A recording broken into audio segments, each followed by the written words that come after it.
कागज के फूल ए 1959 की भारतीय हिंदी भाषा की रोमांटिक ड्रामा फिल्म है जिसका निर्माण और निर्देशक गुरु दत्त ने किया था। वहीदा रहमान के साथ फिल्म में मुख्य भूमिका भी निभाई थी। ये सिनेमास्कोप की पहली भारतीय फिल्म है और आधिकारिक तौर पर दत्त द्वारा निर्देशित आखिरी फिल्म है। प्रस्तुत भारतीय सिनेमेटोग्राफी में एक तकनीकी क्रांति को चित्रित किया गया और इसे व्यापक रूप से अपने समय से आगे माना जाता है।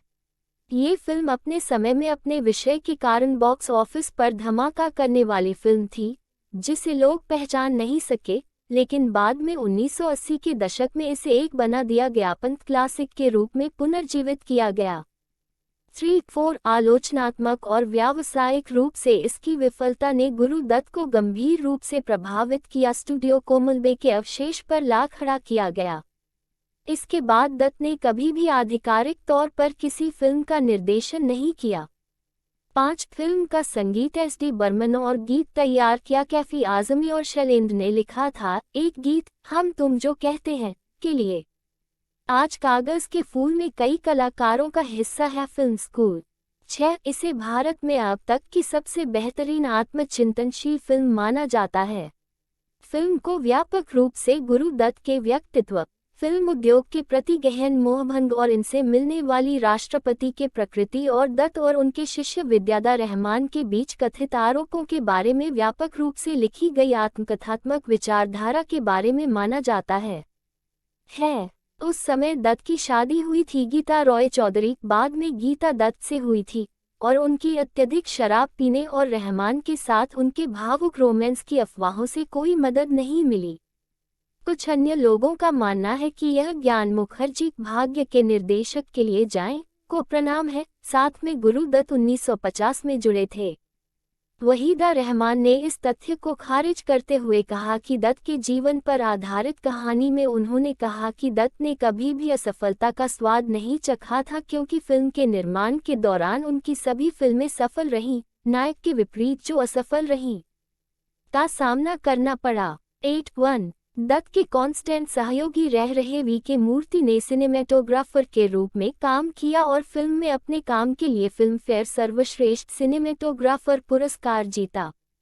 एम.आर. आचरेकर कला निर्देशक थे और उन्हें सर्वश्रेष्ठ कला निर्देशन के लिए फिल्म फेयर पुरस्कार मिला। भानु अथिया, जिसमें बाद में गांधी 1982 भी शामिल है, अकादमी पुरस्कार मिला, ने पोशाक डिजाइन का काम कार्यभार। एस.वी. राव की राजधानी में रामन और रिसर्च लैब्स ने अंतिम फिल्म की बुकिंग की। कागज के फूल की व्यावसायिक और आलोचनात्मक विफलता गुरु दत्त के लिए एक तीव्र गिरावट थी। इस फिल्म में उन्हें बहुत सारा प्यार, पैसा और ऊर्जा निवेश की थी। उनके बाद उनके स्टूडियो की सभी बाद की फिल्में आधिकारिक तौर पर अन्य निर्देशकों द्वारा निर्देशित की गईं क्योंकि गुरु दत्त को लगा कि उनका नाम बॉक्स ऑफिस के लिए अभिशाप है। 11-1 सत्य सरन की पुस्तक 10 Years with Guru Dutt, Abrar अलवीज journey के लेखन में अबरार अलवी, जिन्होंने पेपर के फूल की पटकथा और संवाद लेखन में सरन को बताया गया कि उनका क्या मानना है कि जनता उनके व्यक्तिगत दिल को प्रभावित करने वाले सुरेश के अभिनय को पहचान नहीं पा रही है और उनकी पेशेवर स्वतंत्रता की कमी के कारण ये देखा गया कि उनके पास काफ़ी नौकरियां थीं और उनके पास अभी भी नौकरी थी, जबकि वे अपने महीने पर 2 भोजन बनाए रखने के लिए संघर्ष कर रहे थे। उनका मानना था कि दर्शक एक विशेषाधिकार प्राप्त व्यक्ति के आत्मभोग वाले को नष्ट नहीं कर सकता। 2002 के साइट एंड साउंड आलोचकों और निर्देशकों के सर्वेक्षण में पेपर के फूल को सर्वकालिक महानतम फिल्मों की सूची में 160वां स्थान दिया गया था।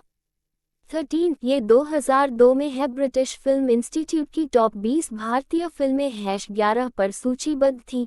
14 एनडीटीवी ने कागज के फूल का हवाला देते हुए इसमें भारत की 20 महानतम फिल्में शामिल हैं। गुरु दत्त की अब तक की सबसे उदासी भरी फिल्म दुनिया और धरती के प्रति उनकी गहरी होती मोहभंग को बर्बाद के एक नए स्तर पर ले जाती है।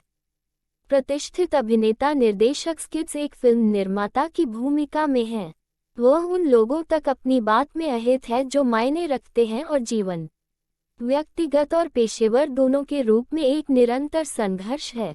सार्वजनिक फिल्म से जुड़ने में रही, लेकिन पेपर के फूल हिंदी सिनेमा के स्वर्ण युग के कई पैसे वाले फिल्म के कलाकार की तुलना में अधिक समय तक जीवित रहे। 15 इसे CNN, IBN सभी समय की 100 महानतम भारतीय फिल्में सूचीबद्ध थीं। 2013 में हिंदी सिनेमा की सर्वश्रेष्ठ फिल्मों के लिए 25 अग्रणी भारतीय निर्देशकों के आउटलुक मैगजीन सर्वेक्षण में इसे #6 स्थान दिया गया था।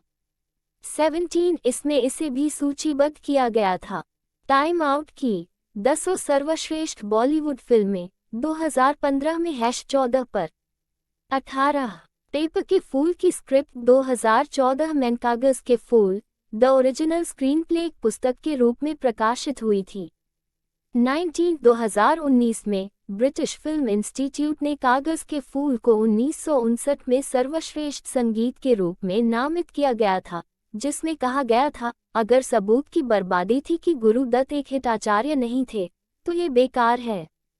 20 सिनेमा हॉलिक की सर्वश्रेष्ठ हिंदी कल्ट फिल्में जो फ्लॉप हुई की सूची में इसे पहला स्थान दिया गया था, जिसमें कहा गया था, आधिकारिक तौर पर महान गुरु दत्त द्वारा निर्देशित आखिरी फिल्म थी। अब तक लगातार बनी सबसे महान फिल्मों में से एक मानी जाने वाली पेपर के फूल की दुर्घटना से गुरु दत्त गंभीर रूप से प्रभावित हुए। 21 फिल्म के संबंध में एक लेख में आयोवा विश्वविद्यालय, संक्षेप में, कमियां और सब कुछ, कागज के फूल फेलिनी की 8 आधा के साथ साथ फिल्म निर्माण और जीवन के बारे में सर्वकालीन महान फिल्मों में से एक होने का नाम है। 22 पेपर के फूल 2022 की फिल्म चुप, रिवेंज ऑफ द आर्टिस्ट के कृष को महत्वपूर्ण रूप से पेश किया जाता है। निहित अर्थ यह है कि इस जीवन में सभी खुशियां फूल नकली हैं, कागज, हालांकि यह वास्तविक लग सकती है।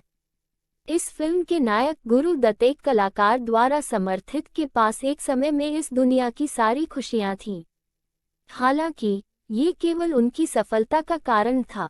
एक बार जब वह सफलता के साथ आकाशवाणी में उतरे, तो लोग धीरे धीरे दूर हो गए। एक स्थिति जो काफी आज़मी। उन्होंने एक ही फिल्म के अपने एक और गाने गए बिछड़े सभी बारी बारी, हर कोई धीरे धीरे दारा दूर चला गया में बहुत मार्मिक रूप से वर्णित है और बेहद संजीदा तरीके से भी सोचा गया। मतलब कि दुनिया है सारी, पूरी दुनिया को सिर्फ तुमसे एहसान चाहिए। एक बार जब आप ऐसा करने में असहाय होंगे तो वे चले जाएंगे। ये फिल्म जो सैद्धांतिक संदेश देती है वह ये है, जब आप सफल हो तो केवल मत बनो, एक बार जरूर आओ जब ये सफलता लुप्त हो जाएगी। इस प्रकार आपकी सारी सफलताएं और खुशियां नकली या कागजी फूल हैं।